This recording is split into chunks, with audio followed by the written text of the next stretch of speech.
My name is Mason Blake, and I always believed that love could bridge any divide until I learned how sharp the edges of family pride could be.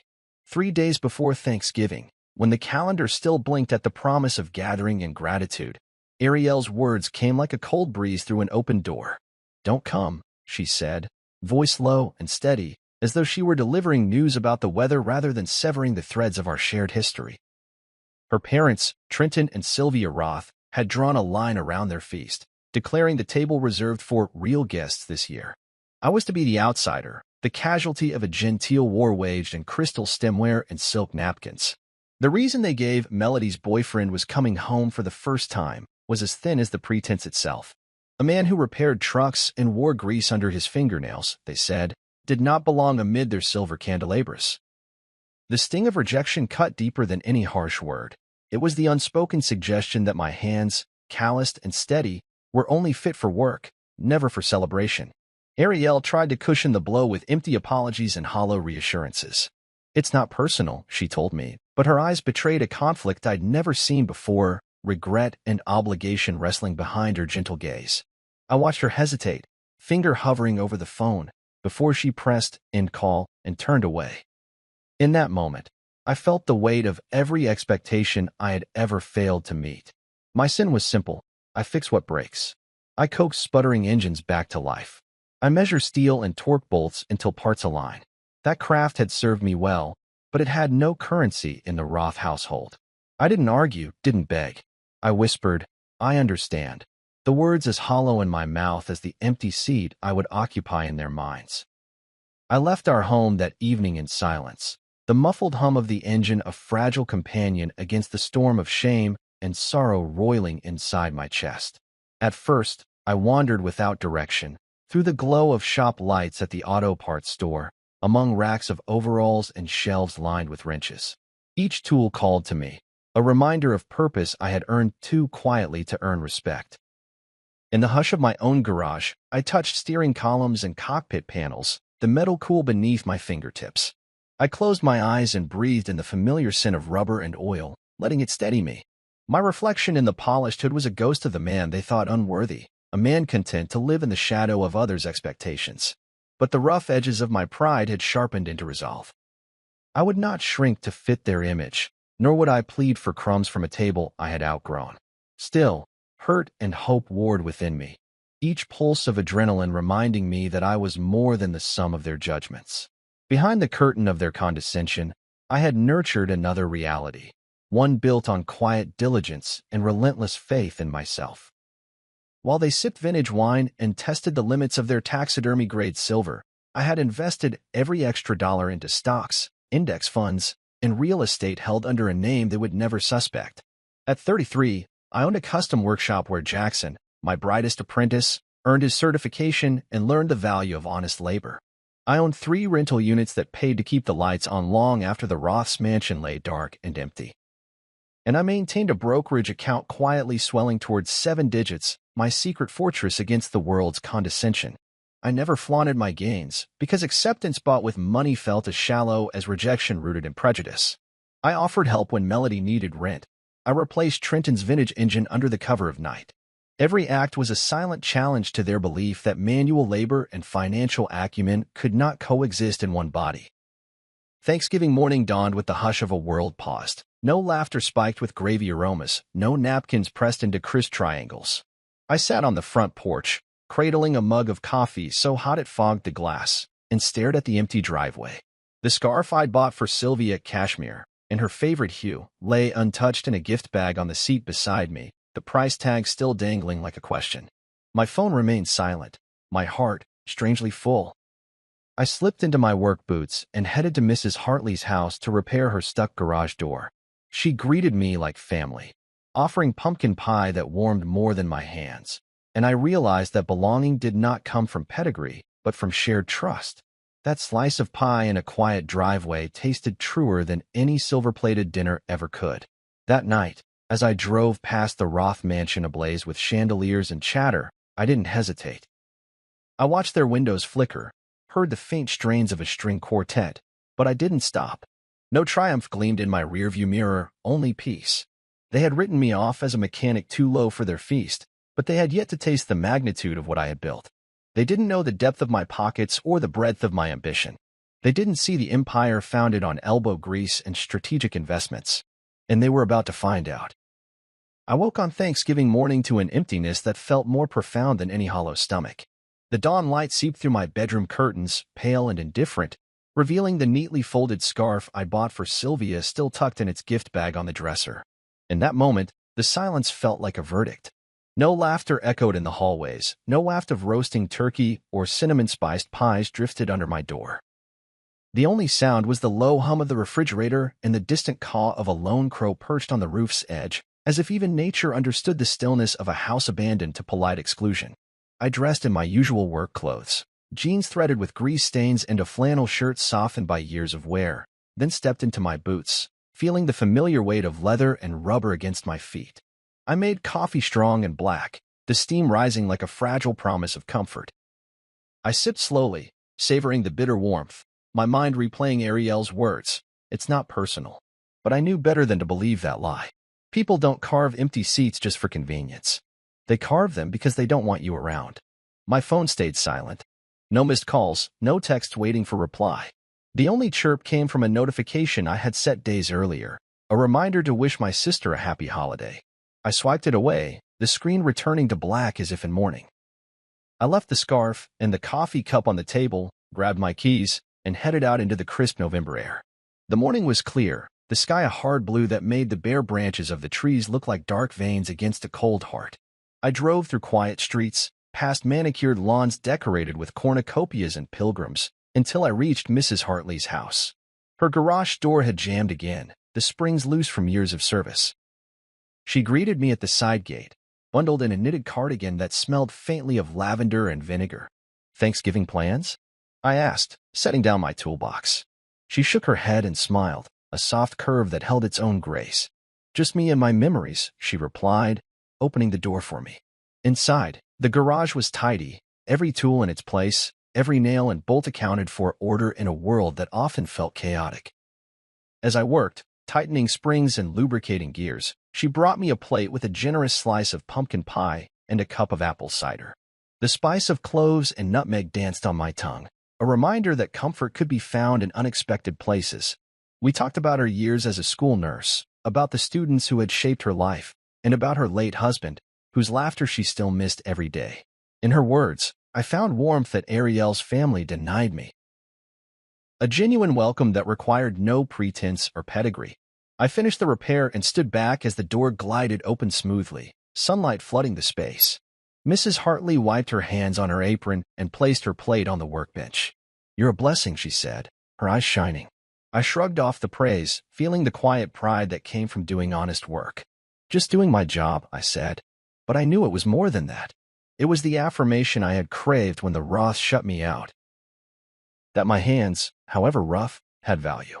I loaded my tools into the truck and paused, watching her wave goodbye from the threshold. The heaviness in my chest had lifted slightly, replaced by a steady beat of resolve. I drove home without turning on the radio, letting the engine's rumble accompany my thoughts. As I passed the Roth mansion on Elmwood Drive, its windows aglow and the brassy sound of laughter spilling into the night, I felt neither envy nor regret. I simply acknowledged the glitter they cherished and turned away. Back at my own kitchen table, I unpacked the scarf and laid it over the chair, a silent tribute to the holiday they denied me. I brewed another pot of coffee and poured it into 2 mugs. One I held in my hand. For the other, I reserved a place beside me in memory of Mrs. Hartley and of the family I had chosen. I thought of Jackson, who would arrive later for our regular Sunday workshop, eager to learn not just how to fix engines, but how to build lives with intention. I thought of the veterans and single moms and young mechanics who gathered under the fluorescent lights of that rec center, hungry for guidance and respect. That Thanksgiving, I didn't set a place for the Roths. Their table was a monument to exclusion. Instead, I created my own ritual. A quiet morning of reflection, a joyful afternoon of meaningful labor, and an evening spent in the company of those who saw me for who I was, not what I wore or where I came from. I realized that family isn't defined by blood or by name etched on invitations. It's defined by actions, by the willingness to share both pie and purpose. In the hush of that day, I learned that silence sometimes speaks louder than silverware, and that peace can taste sweeter than any roast turkey plated under a chandelier. I've always known I didn't belong in the Roth world, but I never fully grasped how wide the divide was until their polite contempt became part of my daily reflections. Growing up, my parents were blue-collar through and through, my father a lineman for the power company, my mother a home care aide. Their pleasures were simple. A Saturday barbecue in the backyard, trading stories over cheap beer after a long week, and the satisfaction of a day's honest work. I inherited their work ethic and their pride in doing things with my hands. But I also inherited their humility, a trait that the Roths mistook for weakness. They wore old money like a second skin, their lives planned out in yacht club outings and gallery openings, every move choreographed to the rhythms of inherited prestige. In their pristine world of country club brunches and judging eyes, a man who walked in behind the wheel of a work truck and out in steel-toed boots was nothing more than background noise, an object lesson in what not to be. When I first met Ariel, she seemed different. She laughed easily at my jokes about carburetors and clutch adjustments. She admired my stubborn pride when an engine refused to start and I coaxed it back to life. There was something thrilling about watching her toss back her hair when I leaned over a fender, oil-smudged hands steadying a wrench. I thought that love would erase every difference, that family ties forged by vows could dismantle centuries of snobbery. But I was wrong. Ariel never stopped loving me, but her family's hostility seeped into the fibers of our marriage, staining moments that should have been bright. Their condescending smiles became the new normal, and I learned to look away. Stoic, silent, wounded by every glance that flicked over my boots to settle on my grease-stained shirt. I remember one Sunday afternoon when Trenton invited me into his study, a room he kept as an exhibit of triumph, with oil paintings of forebears in gilded frames and a grandfather clock that chimed with princely pomp. He offered me a single chair, stiff-backed and wooden, set a respectful distance from his leather armchair. He smiled, but his smile was the kind you offer a stray animal at a country club, courteous, but entirely dismissive of potential intimacy. He asked polite questions about my work, how many trucks I serviced in a month, what brand of tools I preferred, but every question veiled an accusation, a subtle suggestion that my modest income reflected a lack of ambition. I answered quietly, careful not to reveal too much about the investments I'd made or the rental properties I'd acquired. I was certain he would see through the narrative he had assigned me, and in that certainty lay my resolve. I would never play their game of hollow pageantry. Melody's Harvard-educated boyfriend, his crisp suits and polished shoes, embodied everything they wanted in a son-in-law. They waxed poetic about his lineage, his family's philanthropic foundations, the pedigree of his resume. He was the living proof that their world was self-fulfilling prophecy, polish, prestige, and privilege. When he spoke about his internships at McKinsey and the Ivy League case competitions, they beamed as though he were a flawless heir to the Roth legacy. But all the Ivy League diplomas and fancy internships in the world couldn't teach him what I learned at 14, when my father first let me hold a wrench in my fist and ignited my fascination with mechanics. They couldn't teach him how to stand for hours in a drafty garage, hands numb to cold, coaxing a misfiring engine past its stubborn faults. They couldn't teach him the grit it took to build a life from nothing, one bolt at a time. In the months leading up to Thanksgiving, every invitation to the Roth home felt like a test I had no chance of passing. The invitations arrived with embossed stationery and barely concealed reluctance, as though my presence was an afterthought. I learned to smile through forced toasts and politely endure side conversations that paused whenever I attempted to contribute. I said little, figuring silence would shield me from further humiliation. But silence can be a weapon too. It speaks of boundaries drawn in invisible ink. By the time Melody borrowed money for rent last spring, I wired it without mention, preferring acts of kindness over arguments that would only reinforce their belief that I was too naive or too broken to handle money properly. I covered the cost of Trenton's classic car engine repair last summer, working nights to get it done before his annual garden party. He praised my skill in a way that felt more grudging than grateful, as though acknowledging me would diminish the grandeur of his perfectly trimmed hedges. Their prejudice taught me that image matters more than substance, and though I didn't share that value, I understood its power. When they dismissed me as the guy who changes oil, they overlooked the quiet empire I built in plain sight. They never asked how I filled my spare hours researching market trends or drafting budgets for rental units. They never noticed the discreet portfolio of index funds growing beneath a veneer of grease and denim. They never heard the phone calls I made to financial advisors or saw the forms I filed under a holding name. They simply assumed that my hands couldn't manage more than a spanner and a socket set. And in their arrogant assumption, they underestimated the measure of my ambition. But I was no longer content to prove myself worthy of their respect. I realized that respect cannot be demanded, only earned, and often, it must be harvested in fields far from the narrow lawns of privilege. My apprenticeship with Jackson had taught me that knowledge shared is power multiplied. So I began offering free workshops at the local rec center, teaching young mechanics and single parents the basics of budgeting, investing, and building credit. I showed them that the same patience used to adjust a carburetor could realign a life. When veterans walked through the door, hesitant at first, they found a community that valued their service and offered practical steps toward stability. I watched them light up when they saw their first paycheck stretch farther, or their savings accounts inch toward 3 digits than 4. In those moments, I knew that my worth was measured by impact, not by inherited silver spoons or cloistered judgments. In the echo of the Roth mansion's polite disdain, I discovered a louder truth, that real family is built on shared values, not shared surnames. I forged new bonds with people whose measure of success included kindness and integrity. And as I stood at the front of those workshops, chalk in hand, guiding eager faces through balance sheets and business plans, I felt a sense of belonging I had never felt under their crystal chandeliers. They could keep their brunches and country clubs. I had found a table where I truly fit, a community assembled not by pedigree, but by the simple, profound belief that work with one's hands and work with one's mind are two sides of the same dignity. They saw my work boots and assumed that was the beginning and end of my story. Nothing more than a man tethered to oil-stained overalls and the monotonous grind of garage mechanics. But while they sipped imported wine beneath crystal chandeliers, I was quietly weaving another narrative as intricate as the pistons I repaired.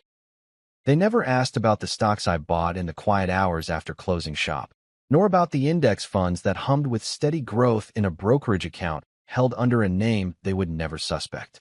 They never cared to know how I spent weekends poring over real estate listings, envisioning old houses brought back to life under my hand, and rented to families who needed a safe place to call home.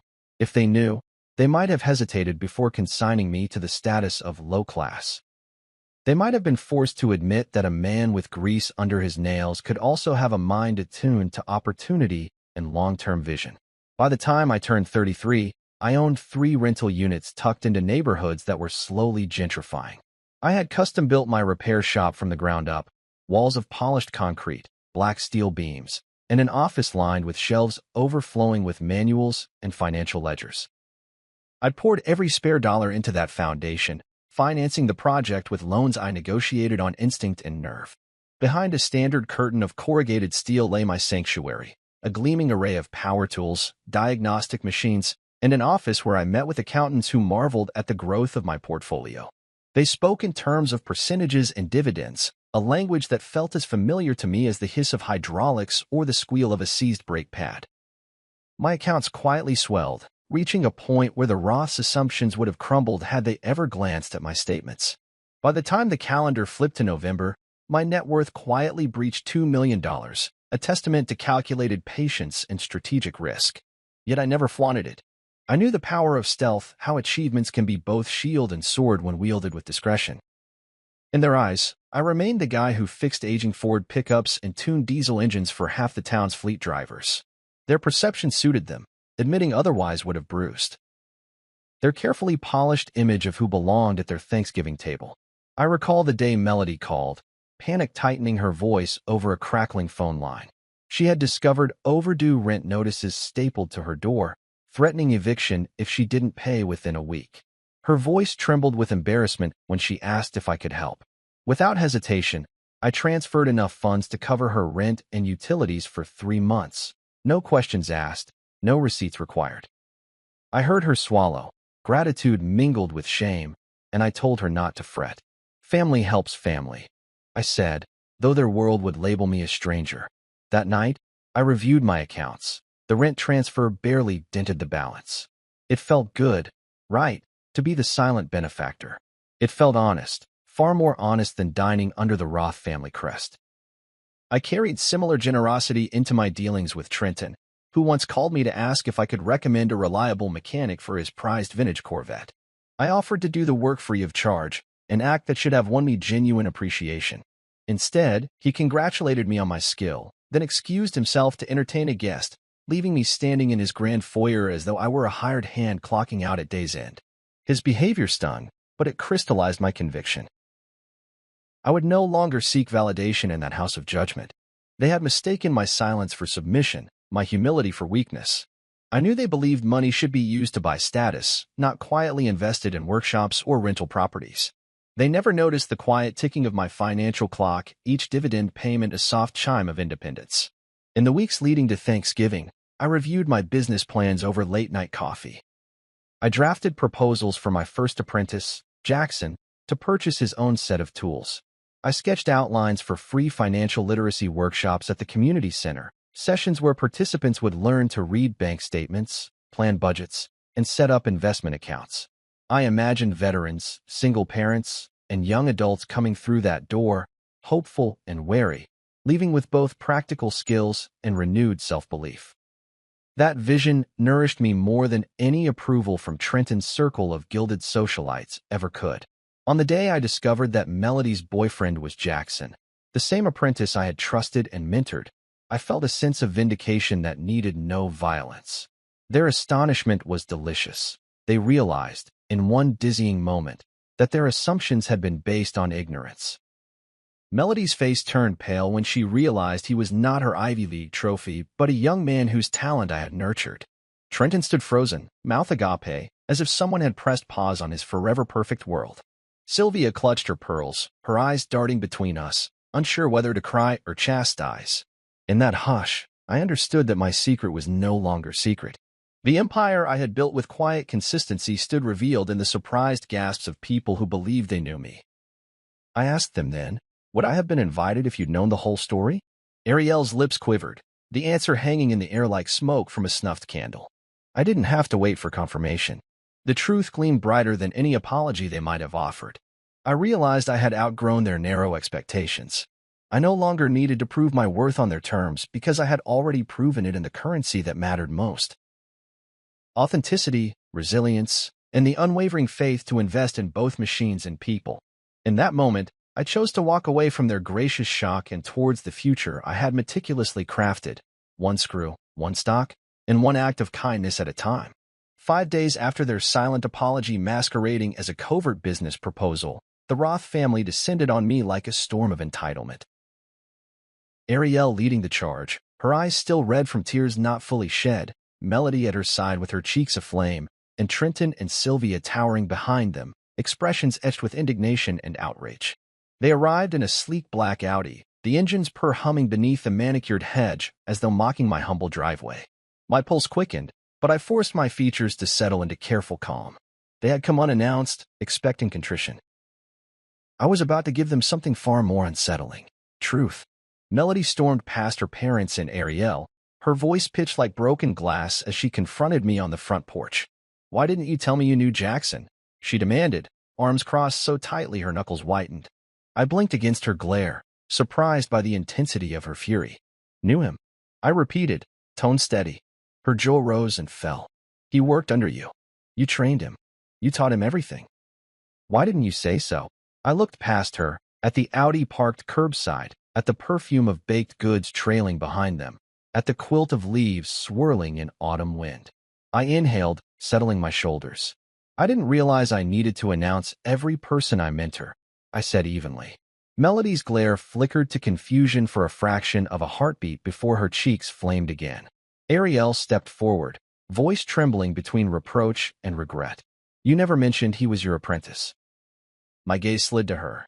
I never mentioned him at all, I replied, because what he did under my roof was not meant to serve your image of me. It was meant to serve him. Trenton cleared his throat and entered the conversation, mask of patriarchal hauteur slipping. So you've been keeping this from us? Letting Melody date someone you raised, someone you vouched for, and we didn't know. His tone twisted the accusation into fierce bewilderment. I met his eyes directly. You didn't know because I chose to keep my personal and professional life separate from the assumptions you've made about me. Sylvia's lips trembled as she clutched her pearls. We feel deceived, she whispered. My chest tightened, not from guilt, but from the recognition that they believed I existed only for their convenience. Then Melody spoke, voice quieter now, tinged with shame. He told us Jackson was just a Harvard boy who worked part-time at your shop until he got his degree. I suppressed a smile. So to you, mentoring a young man who needed a chance to learn meant less than the color of the tie he wore at dinner? Silence hung between us like a thick fog. Melody's hands dropped to her sides, confusion and resentment mingling. She glanced at her parents, then back at me, as if trying to reconcile two versions of her life. That moment, watching the realization dawn on their faces, felt like the crest of a wave before it broke. Their shock was almost poetic. Their Ivy League veneer peeling back to reveal astonishment that someone from my world could lift up a Harvard-educated man without fanfare. They stared at me as though I were an unsolvable riddle. And in that shared second of stunned disbelief, I felt the subtle shift in power, the quiet validation that comes when assumptions crash against unyielding reality. I straightened, hands resting lightly on the banister, and spoke with measured clarity. You welcomed Jackson because he looked the part of someone you could brag about. A suit, a pedigree, you saw him as an extension of your success. What you didn't realize is that he's here because someone believed in him before he earned his degrees. Someone invested time, sweat, and knowledge into him because I saw potential others overlooked.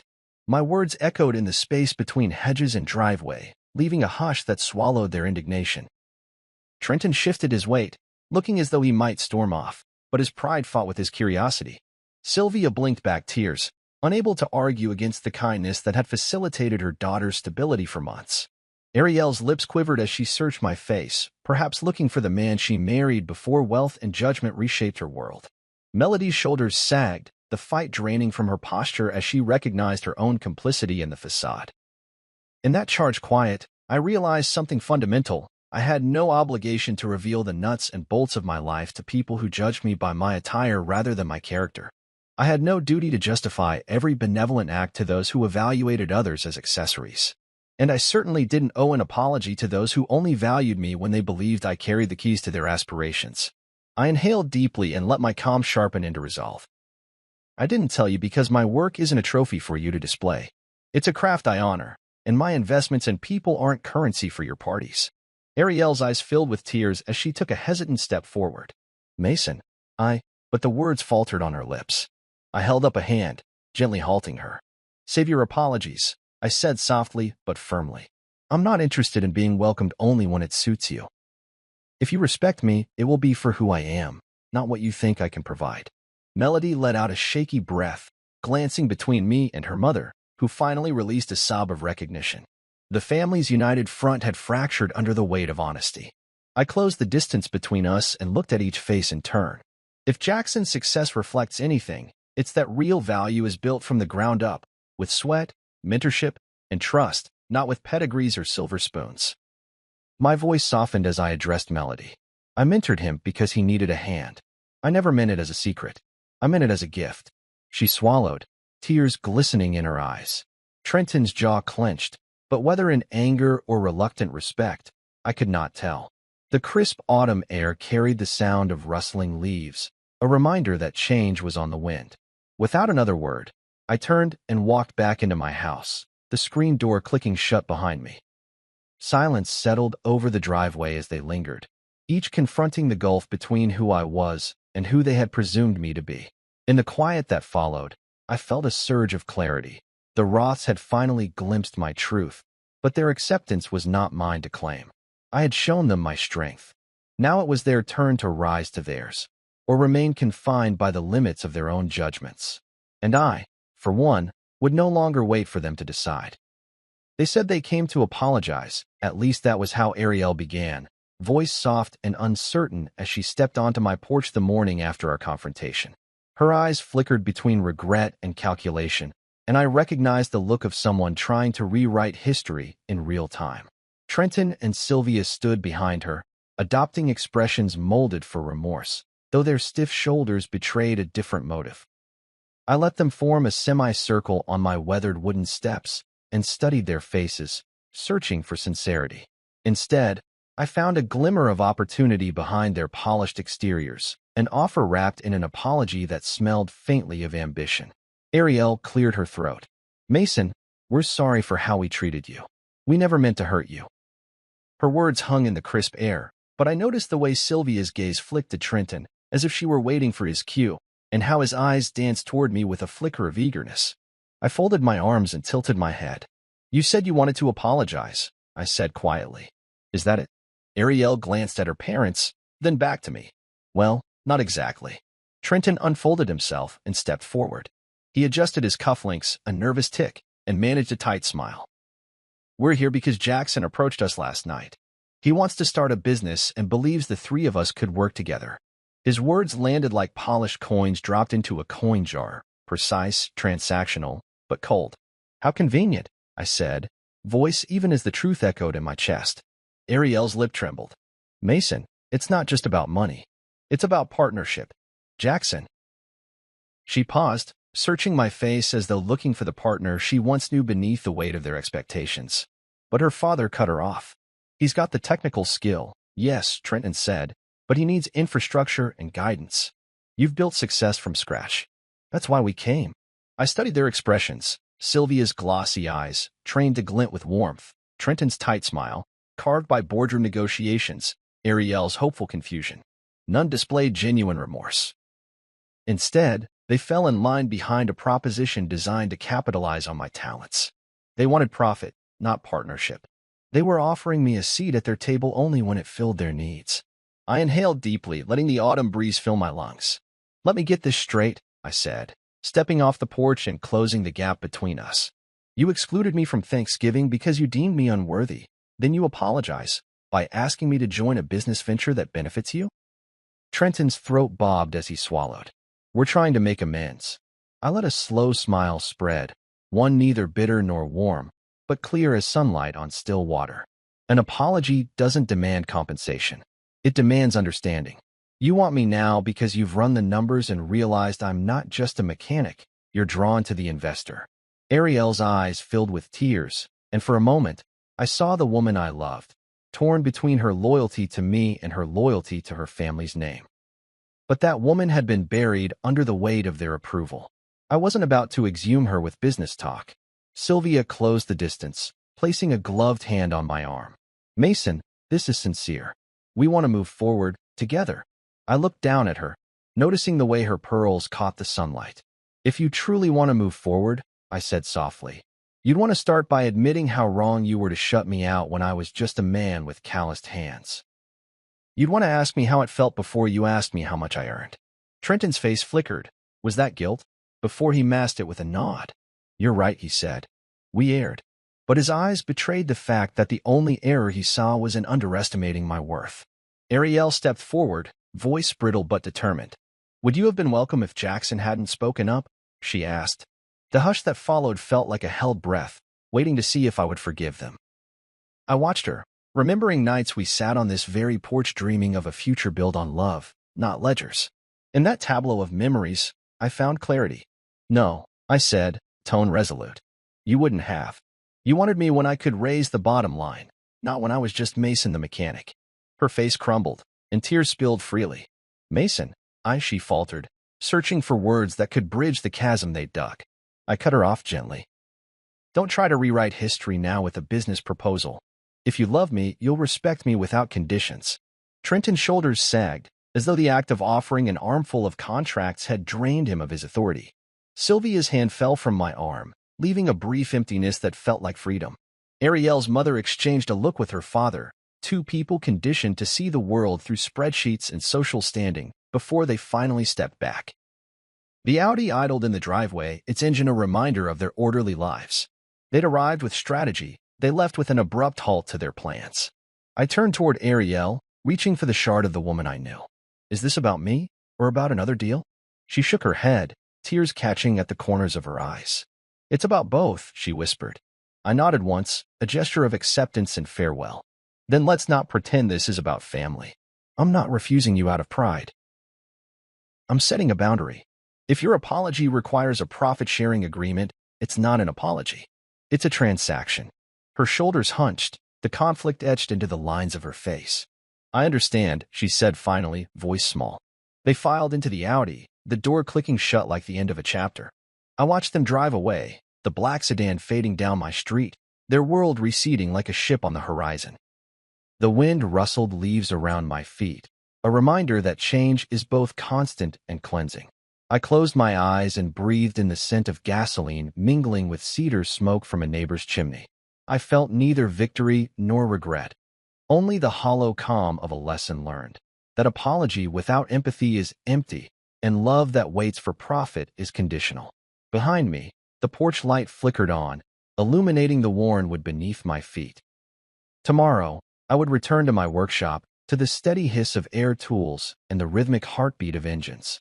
Tomorrow, I would welcome those whose respect was earned by empathy and integrity, not by the size of their bank accounts.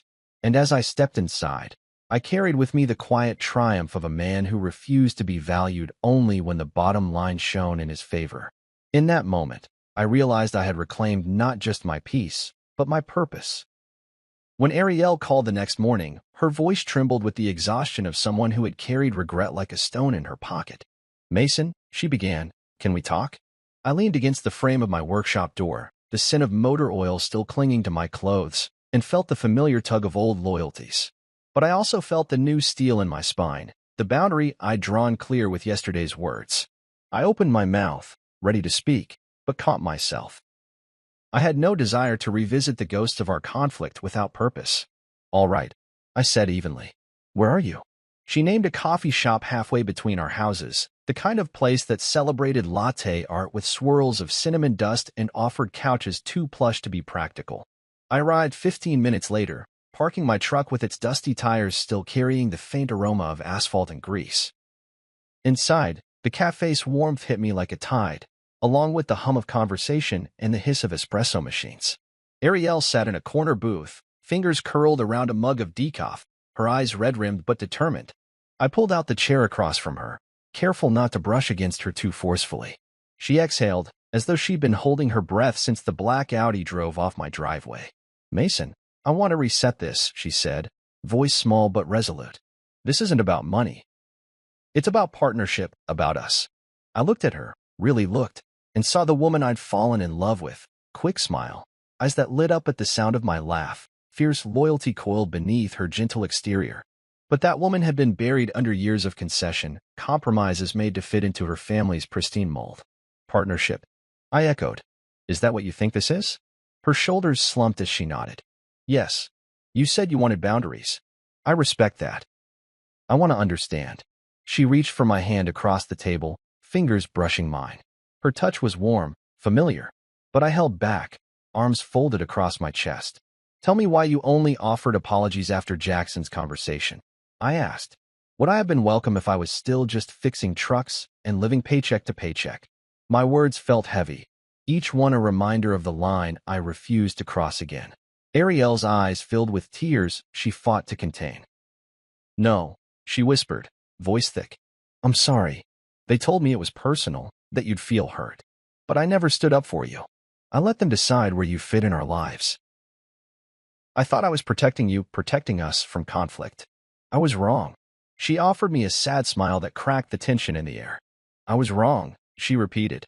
I let her apology sit between us like a stone balanced at the top of a hill.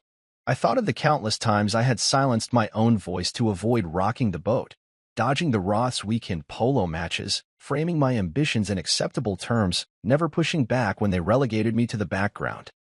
I thought of the empty seat on their Thanksgiving table, the gift bag with Sylvia's scarf abandoned in my living room, and the quiet ache I carried for weeks. Most of all, I thought of the man in the mirror each morning, whose dignity had been trampled but was now reclaiming ground. "I want partnership," I said finally, "but not at the expense of my dignity. Partnership means equality. It means you stand with me when others exclude me, not when others applaud.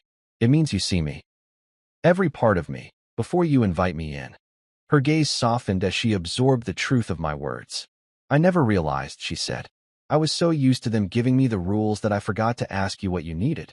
I unclenched my hands and let them rest on the table's edge. "I need respect," I said quietly. I need you to believe in me without needing a return on investment. I need us to be on the same team, not me playing offense for your family's reputation and defense for my own."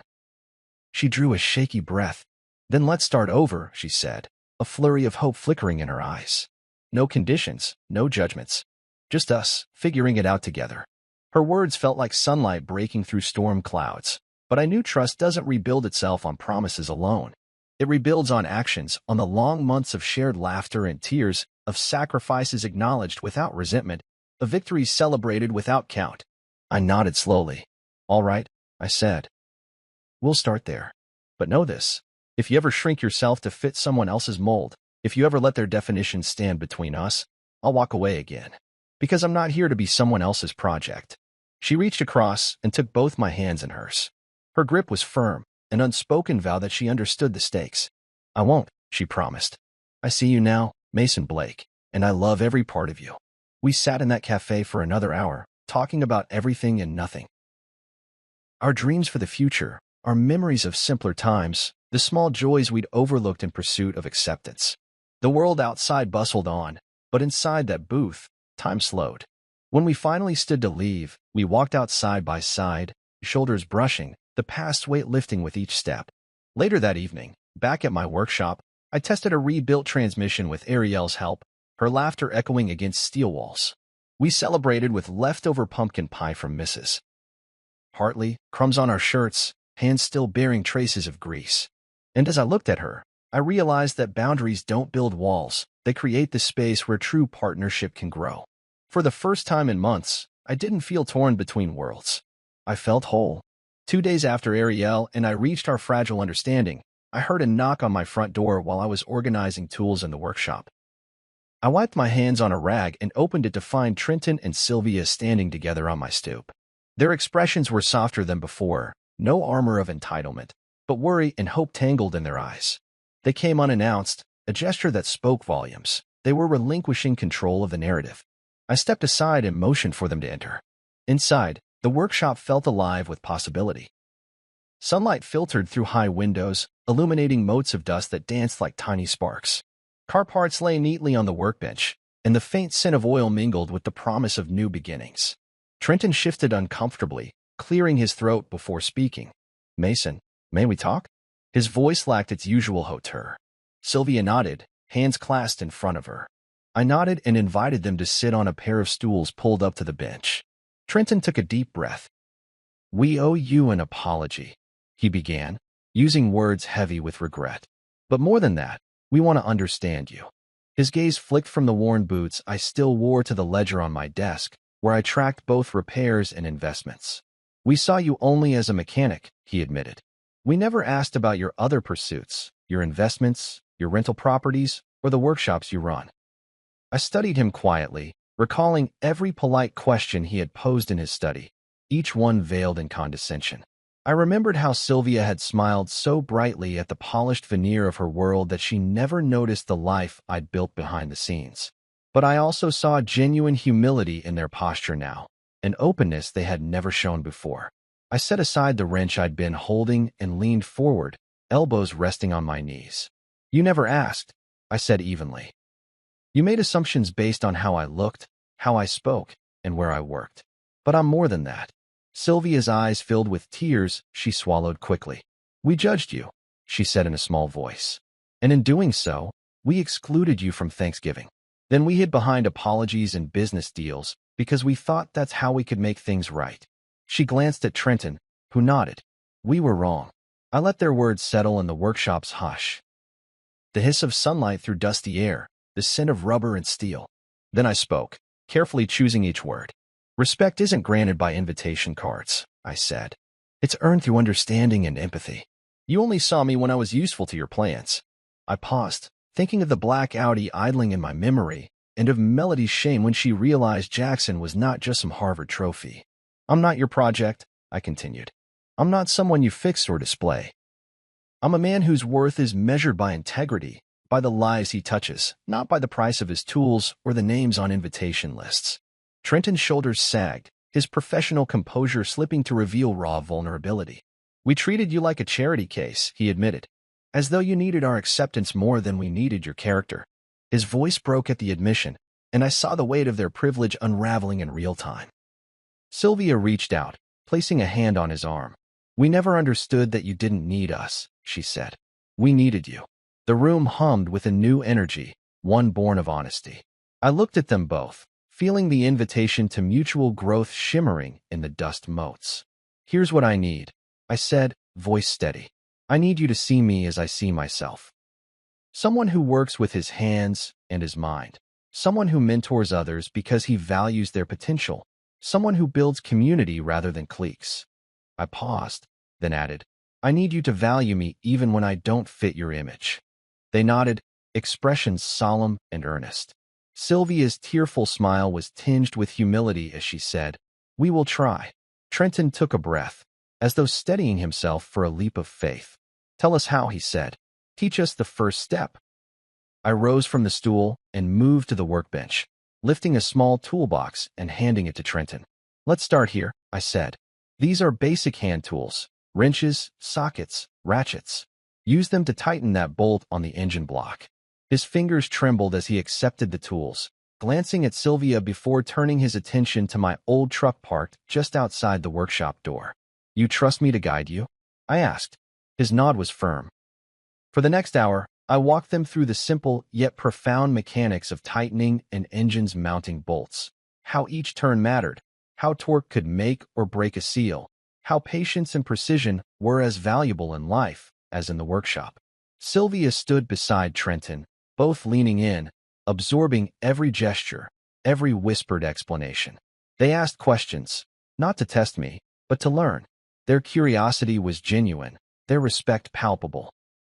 When the bolt clicked into place, Trenton straightened, brushing grease from his hands as though discovering a new facet of his identity. "That felt satisfying," he said softly. "More than any boardroom deal." Sylvia laughed, a warm, spontaneous sound that lit the workshop like a lamp. "I never thought I'd enjoy getting my hands dirty," she admitted. I smiled, recognizing that this was more than mechanical instruction. It was the first step toward human connection.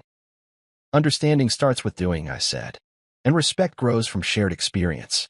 They nodded, faces bright behind the sheen of new knowledge. Later, as they left, Trenton paused at the door. "Thank you, Mason," he said quietly, "for not giving up on us." I nodded. "Just remember," I replied, "I'm not a project. I'm family, once you choose to see it that way." They walked down my driveway together, transformed by the simple act of learning and being seen. I watched the Audi drive away, not as a symbol of exclusion, but as a vessel carrying people eager to return, to break bread at my table or stand beside me in the workshop with genuine respect. I closed the door, the echo of the bolt's click still lingering in the air, and felt a quiet pride in the boundary I had set and the bridge I had built. In that moment, I understood that true family isn't granted by birthright, Al.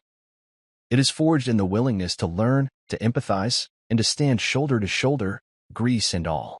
After I closed the workshop door on the Roth's surprised faces, a calm settled over my driveway that tasted of fresh beginnings. Word of their visit spread quietly through town, not as gossip, but as a testament to change.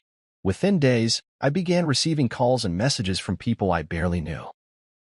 Young mechanics fresh out of vocational school, single mothers juggling time between shifts and children, and veterans searching for direction after tours overseas. They weren't reaching out for business deals or introductions to high society. They were asking for guidance. The first to arrive was Diego, 19 and determined, but lacking direction. He showed up on a Tuesday afternoon, helmet in hand and dreams in his eyes. He admitted to feeling stuck, willing to work hard but unsure where to start. I invited him into the workshop, handed him a wrench, and walked him through a basic oil change procedure. His hand shook at first, but soon he was swiveling the wrench with confidence, his nervous smile blossoming into genuine pride. Later, over cold sodas, we sketched out a plan. 3 evenings a week for hands-on training, a simple budget to save for his own tool set, and a promise that I would review his progress every month. Diego left with a binder full of notes, and I realized that mentorship was more than technical instruction. It was belief in someone's potential. Next came Marjorie, a single mother of 2 who had worked as a receptionist for years. She confessed she always admired mechanics, but thought the world of machinery was off-limits to her. She wanted to learn basic maintenance so she could save money and gain independence. I showed her how to check tire pressure, replace wiper blades, and top off fluids. Each skill empowered her, and I saw her posture straighten with newfound self-reliance. At the end of her session, she hugged me tightly, tears in her eyes. "You've given me more than tools," she said. "You've given me confidence." Word reached the local Veterans Association, and soon I was hosting evening sessions for ex-servicemen and women who struggled to translate military discipline into civilian careers. The first night, 8 of them crowded into the workshop, uniforms long since stored away but bearing the same spirit of dedication. We talked about setting goals, mapping skills to job opportunities, and the importance of financial literacy. I demonstrated how compound interest worked using a simple spreadsheet, then guided them through drafting personal budgets. They asked intelligent questions, their military focus sharpening the discussion. When one veteran remarked that understanding interest rates felt more valuable than any rank he once held, I knew we were building real bridges. Each workshop ended the same way, with handshakes and gratitude that felt like currency worth more than any paycheck. I collected notes on every participant's goals and progress, sending monthly encouragements. When I heard that Diego had landed his first full-time apprenticeship, that Marjorie had paid a month's rent without calling for help, and that the veterans formed a car repair co-op to employ one another, it filled me with a humility I hadn't known I craved. My work boots no longer marked me as low-class in my own eyes, they marked me as a builder of community. One evening, I found a note tucked beneath a windshield wiper on my old Ford. "Thanks for proving you don't have to wear a tie to change the world." I held the scrap of paper like a medal. It reminded me that true impact doesn't require pedigree or polish, just purpose and perseverance. In that moment, I realized I had discovered a table far richer than any Roth banquet. A circle of real people, bound not by blood or wealth, but by shared growth and genuine respect. Later, as twilight softened the sky, I sat on my porch with a cup of coffee and watched town lights flicker on. Ariel joined me, her hand finding mine. We sat in companionable silence, the warmth of our partnership renewed by shared values. I knew I would never return to a world defined by inherited status. Instead, I would continue to expand these new circles of mechanics, mothers, veterans, and dreamers, teaching them to wield tools with their hands and their minds. Because at my table, everyone had a seat, and every story mattered. A year has slipped by since the Roth's driveway faded behind me, and not once have I crossed that threshold again. Invitations to holiday dinners go unanswered, and the occasional holiday card from Trenton and Sylvia arrives in the mail, unopened, resting on a side table like a silent challenge. I don't mind. In those empty envelopes, I hear the echo of a world I no longer need. Ariel and I drifted apart in the months after our reluctant détente. We separated, quietly, without rancor, acknowledging that our paths had diverged. She admitted, over the phone one rainy afternoon, that she never expected me to outgrow her world. I simply replied that I never expected her world to feel so confining. There were tears, but no recriminations, only honest acceptance. Our final conversation was filled with the warmth of two people who once dreamed together but realized dreams can lead in different directions. We agreed to remain friends, to honor what we had shared while embracing who we had each become. Now, I sit on my front porch each morning, leaning into the rhythm of my own life. The storm door creaks as I push it open, the wood warm from the early sun. I settle into my favorite chair, its cushions worn from countless dawns, and pour coffee from a steel thermos into a chipped ceramic mug. Mira, whose name means peace, joins me moments later, tucking her feet beneath her on the wicker love seat beside mine. She wears no designer labels, carries no titles, and greets me with a smile that values authenticity above all else. We watch steam swirl above our mugs, turning lazy circles in the still air. Birds chirp among the maples, and the hum of the nearby highway is little more than a distant whisper. I look at Mira and see the delight in her eyes when she hears about a new workshop attendee's breakthrough, or when I describe a veteran's first successful budget plan. She leans forward, curiosity alight, asking questions that reveal her genuine interest. In her presence, I feel seen, not for my net worth, not for the grease still ingrained under my fingernails, but for the man I am, a mentor, a builder, a partner in community. 1 year ago, I would have measured my worth by the Roth's approval, by the shine of their silverware and the corner office I never sought. Today, I measure it by the faces at my workshops, the notes left under wiper blades, and the steady growth of trust among people from all walks of life. I taught myself that dignity doesn't come from pedigree, but from integrity, the integrity of waking up each morning and choosing to uplift others. Mira wraps her shawl tighter around her shoulders as a breeze stirs, and I extend my hand to tangle fingers with hers. She leans her head on my shoulder, and I feel the weight of all my choices settle into contentment. My phone buzzes, a text from Jackson, now running his own successful repair shop and eager to co-host a seminar next month. I grin and thumb a quick reply, "Count me in." Behind us, the workshop door stands open, tools gleaming on racks, waiting for another day of purposeful work. Today, I'll teach a class on basic engine diagnostics and a segment on personal finance, blending the practical with the empowering, just as I always have. No longer do I strive to prove myself to the Roths. My audience has changed, and so have my priorities. I take a slow sip of coffee and let the warmth spread through me, knowing that the table I built, populated by veterans, single parents, aspiring mechanics, and true friends, is far richer than any I could have inherited. Here, I sit at the head with a full heart, surrounded by people who value my character above my credentials. And as the morning sun glints off the chrome of the workshop across the lawn, I smile, content in the knowledge that I am finally home.